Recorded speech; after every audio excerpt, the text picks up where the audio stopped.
All right, everybody, what's going on? What's going on? That's just coming at you again. Somebody said that you should be careful about where you get your advice from. And if the person is not successful or the traditional definition of success, don't take advice from them.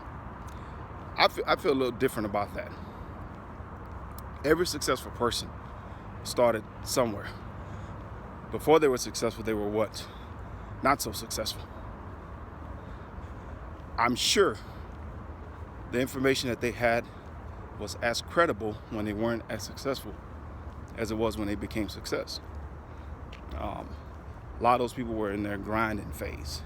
So while they were in their grinding phase, a lot of people overlooked them. A lot of people didn't pay them much attention because I guess they hadn't accomplished anything yet, but they were building it. And it's actually the people who jump on your team in the building phase. They say those are your true friends. Those are the people that you can really count on. The people that come on after you've been successful. I mean, they're nothing more than, and nothing wrong with that, but they're fans.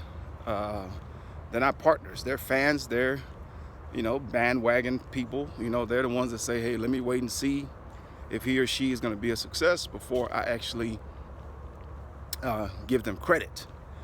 So also, if somebody that's on their journey gives good advice, take the advice.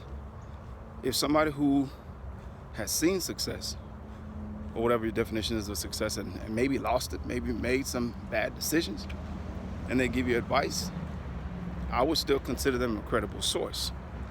Okay? If a person had $1 million and lost $1 million, and they're giving you advice on how not to lose $1 million, how would you not be able to consider them as a credible source? They've actually been there, done that, made the mistake, and they're telling you, hey, look, these are the mistakes that I made. Don't make the same mistakes. It's kind of like when you pick a marriage counselor or pick someone to advise you on how to have a successful marriage.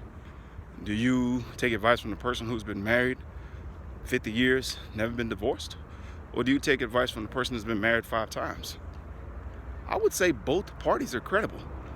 The person that's been married for 50 years or whatever, 30 years, they know how to probably stay in a marriage.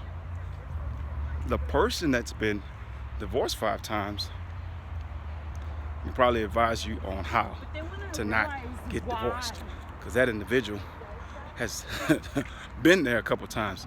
So there's something that he or she has done that caused the other party or caused them to say, hey, you know what, I'm gonna move on. Okay?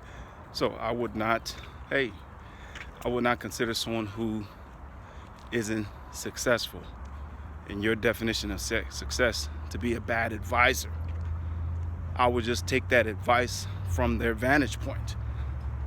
If a homeless person gives you advice on how to not be homeless, you might want to listen to them because they're homeless. And if a wealthy person gives you advice on how to build wealth, you could listen to him as well, he or she as well, because they're giving you advice on how to build wealth. Both are credible sources of information. All right, just take the information from the vantage point of the individual that's giving you that information. Stay blessed, y'all.